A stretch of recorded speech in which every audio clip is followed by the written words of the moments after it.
like I will say things now and I will be open and honest, but I also am also attacked because I am protecting them or I'm, you know what I mean? Or I'm like, here's the thing.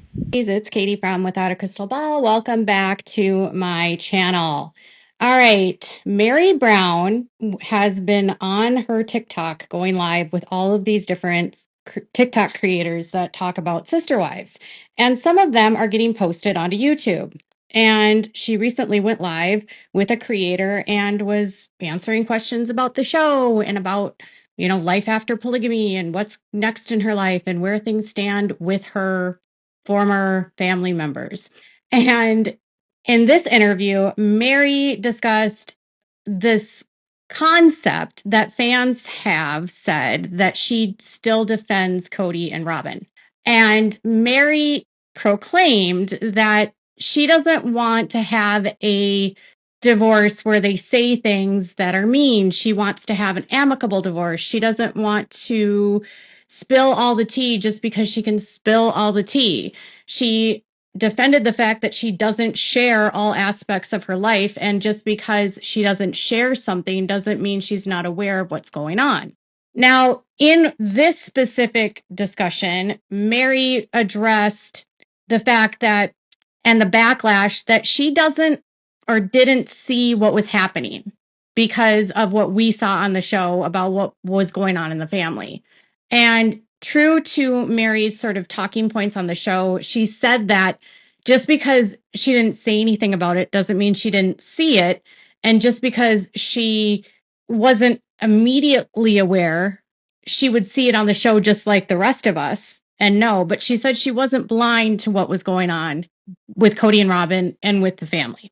But she also, in a way, kind of gave him a little bit of grace because of check this out. Benefit of the doubt. Like, oh, you're going through a midlife crisis and being an a-hole? Okay, we'll wait until that passes. Because I've had that moment. 2015. Right. I had that moment. Right. So, like, when I'm going through my own process of, like, okay, I got to figure my crap out, right? And then somebody else starts going through it. Well, I'm going to give them some grace and some space and let them figure their stuff out. And then we'll see if we can come together. Yeah. Because right now, like, I'm looking back at some of the stuff and I'm like, yeah, no wonder everybody wanted to shake me. But also, I had to get to that place myself. Yes.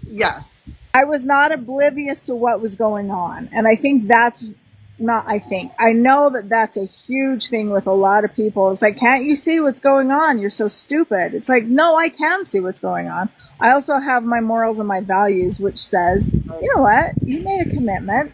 You figure it out. You don't just walk away when things get hard. So she thinks Kody was doing a midlife crisis. And I think they've brought this up on the show multiple times, and that he hit a certain age and he felt like, he needed to do something different with his life. And he gets a woman that's, 10 years younger, and he's going to be this big time movie star or whatever he thought he was, an actor or whatever. And he basically left the family for the Robyn. And I would think, just giving Meri grace, and she says that we fill blanks in, but I think that's kind of what you do when you watch someone, is you respond to kind of what they're saying and try to make sense of it. And I would think, coming from the system that they came from and knowing how the women are taught to be so loyal, and that these commitments and the seal is for time and all eternity, I would think that, if you made a commitment, you and that's what you believed in, you would want to honor that commitment. Some people take those commitments more seriously than others, and it seems like Kody didn't take those serious. Kody also seemed to think that he got to decide whether or not, a vow and a sealing was valid given on the behavior of Meri. Now, Meri claims that her catfishing was a midlife crisis. I just could be. I mean, she was an empty nester when it happened in her 40s, and she was looking for something new in her life. And, there's a lot of reasons why she could have walked away then, and then she didn't. And we'll never know why. But the point I think that I resonate the most with her is that, when you're in a relationship, everyone on the outside can definitely see what's going on. But if you don't see it, or if you're not ready to go or let go, there's nothing that anyone else can say to make you leave. So in that respect, I totally see where she's coming from. And I also understand the values of just, I made a commitment and I thought that it could work out and I thought we would stick together. And that's ultimately not what happened. So I do understand that for sure. At one point, Meri seems to be kind of bothered in a way about Christine discussing with David her relationship with Kody and trying to understand it through the lens of reality of, okay, so if I'm in this relationship, then this means this. Or now that I'm in a monogamous relationship, what I experienced here wasn't actually what monogamy is like. Or, this is so different. I can't believe I didn't understand this. Christine seems to be a very verbal processor and she likes to have people to talk about things and bounce ideas off. And Meri seems to have issue with that. She thinks that it's comparing people. And I don't think that's what Christine's doing. I think Christine's actually trying to understand the differences of what she experienced, what most of us out here experienced because she had never been in a relationship with someone as a monogamist. But this is what Meri's take was.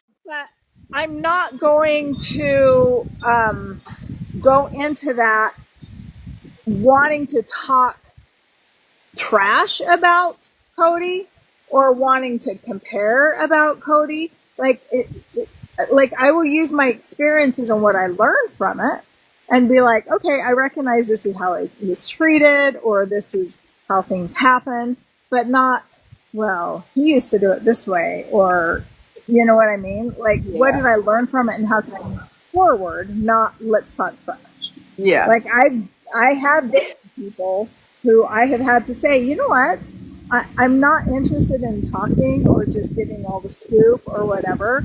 Like, and I've had to shut down conversations when there's a lot of questions being asked because then, I spoke to this woman one time that was a plural wife, and she once said to me, if I wasn't married to the same man that my sister wife was married to, I probably would have been best friends with her.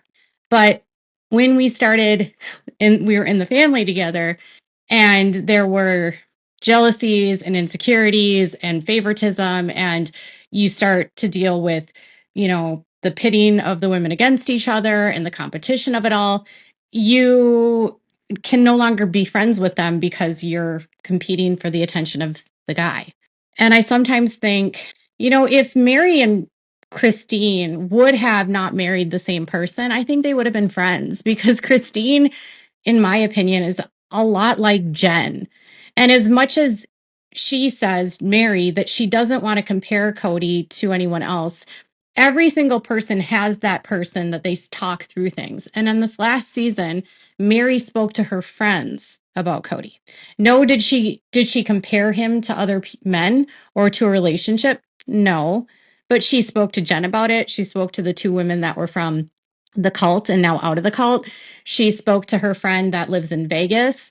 She had many episodes where they spoke about her experience in getting out and what she went through. And that's, in my opinion, not very much different than what Christine is doing with David. Obviously, for Christine, she feels the closest and the most able to talk to David about Kody. And because David understands polygamy and had sisters that lived in polygamy, he's probably very good at empathizing with what she's gone through. And so for her, he's probably a safe person. Now, is it happening publicly when they're doing this? Yes. I just wish sometimes that these women could see that they're more alike than they're different.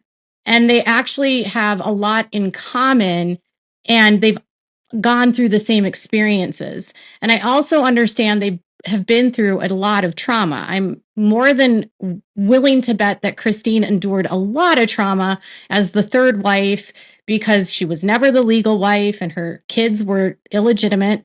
And Meri had the supreme status. And she has said repeatedly that Meri didn't treat her children well. And I also see Meri's position because she was the legal wife and her husband's philandering on her and bringing all these kids into something, and she's being forced to deal with it and not allowed to have emotions. And sometimes I just think if they could actually get through that, they could probably be friends. But I just think there's too much there that they can't. And I think they both have ways that they deal with things, and I don't think either one of them is wrong. I speak to my husband about my ex relationships. I mean, not anymore because we've been together for like 15 years or 16 years.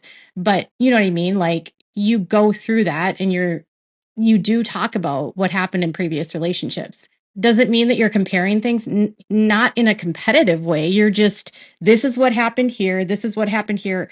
Now I see what it means to feel safe, right? And maybe Meri has that with her friends that, she was taught that she needed to be best friends with her sister wives.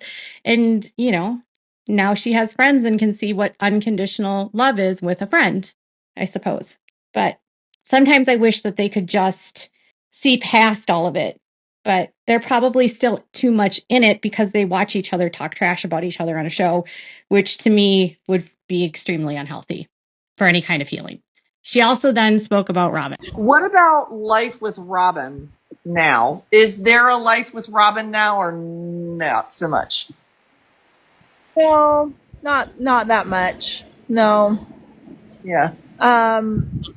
We talked about it a little bit in the tell-all about how, there's just a little bit of distance. And I had said to her, I don't know how to be friends with my ex-husband's wife. And it's deeper than that, like I really, really wanted to be in a place, and I'm not saying that we are not, or that we're not moving toward it, or we can't, or whatever. But like I had multiple conversations with Kody just saying, you know what, we can do this in a kind way. We can have a kind divorce, and it's kind of sometimes and sometimes not kind of a situation. Yeah. Meri spoke about how she doesn't see Robyn's kids anymore.